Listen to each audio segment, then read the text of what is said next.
Hello friends, welcome to my channel Optimistics World.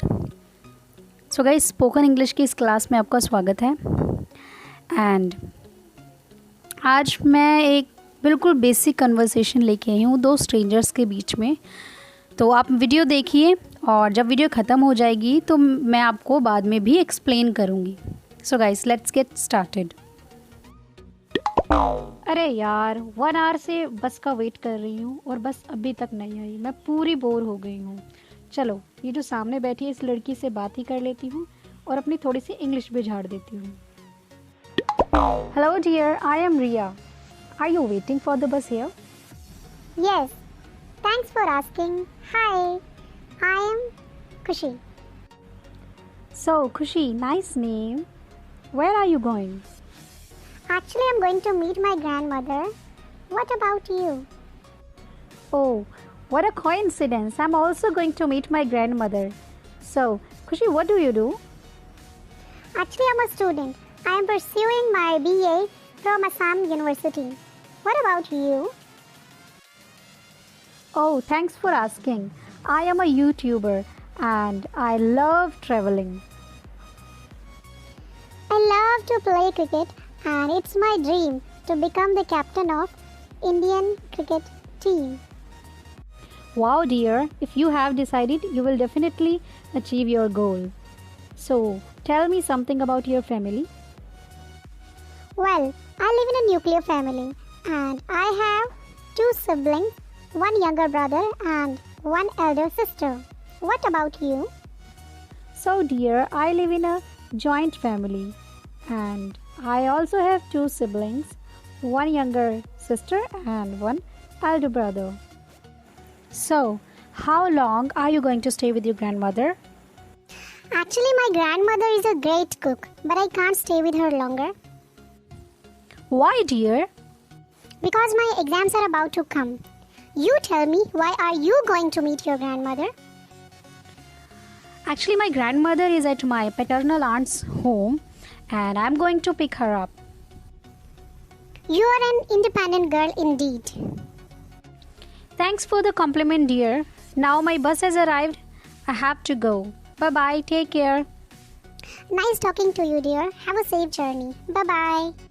So friends, इस video में हमने दो स्ट्रेंजर्स की कन्वर्सेशन देखी है। स्ट्रेंजर्स मतलब वो लोग जो एक दूसरे को नहीं जानते हैं, क्योंकि बेसिक कन्वर्सेशन वहीं से स्टार्ट होती है ना, जब दो अनजान लोग आपस में बात करते हैं। तो इस वीडियो में हमने वही कवर किया है और वीडियो मैंने जान के छोटी रखी है ताकि आप लोगों को समझने में और सीखने में प्रॉब्लम ना हो। और साथ में ही मैंने हिंदी सबटाइटल भी दिया है ताकि आप लोग उसे अच्छे से समझें और प्रैक्टिस करें। अब देखिए गाइस, इस वीडियो में कुछ ऐसे वर्ड्स हैं जो मे भी कुछ लोग जो बिगिनर्स हैं उन लोगों के लिए न्यू हो, तो मैं पहले आपको उनके मीनिंग्स एक्सप्लेन कर देती हूँ।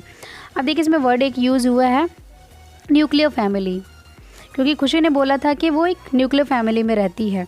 तो दो तरह की फैमिलीज़ होती है, एक जॉइंट फैमिली एंड एक न्यूक्लियर फैमिली। न्यूक्लियर फैमिली का मतलब क्या होता है? छोटा परिवार। एंड जॉइंट फैमिली का मतलब होता है संयुक्त परिवार। संयुक्त परिवार मतलब जिसमें चाचा चाची दादा दादी सब लोग मिल के रहते हैं।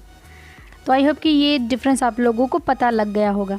अब इसमें एक और वर्ड मैंने यूज़ किया है जिसमें रिया बोलती है कि वो अपनी पैटर्नल आंट के घर जा रही है अपनी दादी को लेने के लिए। अब पैटर्नल आंट क्या होता है? देखिए, दो तरह की फैमिली, मतलब दो तरह के वर्ड्स ऐसे, एक होता है पैटर्नल, एक होता है मैटर्नल। पैटर्नल मतलब आपके पापा की फैमिली से रिलेटेड, मतलब पापा से रिलेटेड। मैटर्नल मतलब आपकी ममा से रिलेटेड। पैटर्नल आंट मतलब पापा की सिस्टर, मतलब आपकी बुआ। अगर हम पैटर्नल अंकल बोलेंगे तो आपके पापा के ब्रदर, मतलब चाचा। अगर हम मैटरनल आंट की बात करेंगे तो कौन होगा? आपकी मासी, आपकी मम्मी की सिस्टर। और हम मैटरनल अंकल की बात करेंगे तो आपकी मम्मी के जो ब्रदर है जिसे हम मामा बोलते हैं। तो आई होप कि ये जो 2-3 वर्ड्स आप लोगों को क्लियर हो गए होंगे। एंड सेकेंड थिंग गाइस, अब देखिए, किसी भी लैंग्वेज को सीखने के लिए ना आपको मतलब पढ़ा लिखा होने की ज़रूरत नहीं है, क्योंकि कोई भी लैंग्वेज होती है जो वो इट्स ऑल अबाउट प्रैक्टिस। क्योंकि जब बच्चा एक बोलना सीखता है, थोड़ा ना वो पैदा होते ही स्कूल जाने लग जाता है ना, तो जो पेरेंट्स बोलते हैं उसे वो सीखता है और फिर वो भी उनके जैसे जैसे जैसे बड़ा होता है बोलना शुरू कर देता है। स्कूल तो हम बहुत बाद में जाना शुरू होते हैं ना, जब तक लिखना पढ़ना आता है बच्चे को तो वो तो बोलना ही सीख जाता है। तो कहने का मतलब ये किसी भी लैंग्वेज को सीखने के लिए पढ़ा लिखा होना नहीं चाहिए, वो बहुत सारी प्रैक्टिस होती है। तो देखिए आपके लिए क्या टिप है, आपको क्या करना है, ये वीडियो देखना है, ठीक है। और पहले जो उसने पहली लाइन बोली है आपको वहाँ सुनना है, उसे पॉज करना है और देखना है उसका जो मीनिंग हिंदी में दिया हुआ है वो क्या दिया हुआ है। जब आप उसे देखेंगे तो आपको समझ आ जाएगा हाँ हाँ इसे हिंदी में ऐसे बोलते हैं, ठीक है। तो आपको क्या करना है, वो जो सेंटेंस है उसे कई बार रिपीट करना है। जब आप रिपीट करेंगे और तो आपको थोड़ा थोड़ा समझ आने लग जाएगा। वैसे ही आपको हर एक सेंटेंस को, हर एक लाइन को ऐसे पहले सुनना है, पॉज करना है, हिंदी मीनिंग पढ़ना है, तो उसका आपको मीनिंग समझ आ जाएगा और आपको पता लगेगा हाँ इसे हिंदी में ऐसे बोलते हैं।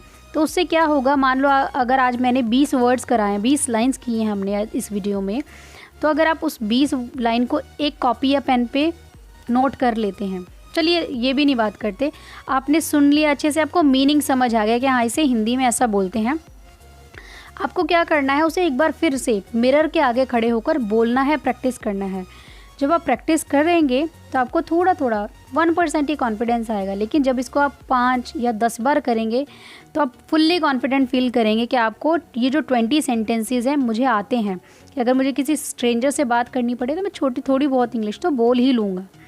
तो आप प्रैक्टिस कीजिए, इन्जॉय कीजिए। सो गाइज़ आई होप कि आपके लिए ये वीडियो थोड़ी सी भी इंफॉर्मेटिव साबित हुई है। अगर हुई है तो प्लीज़ मुझे कमेंट करके बताइए।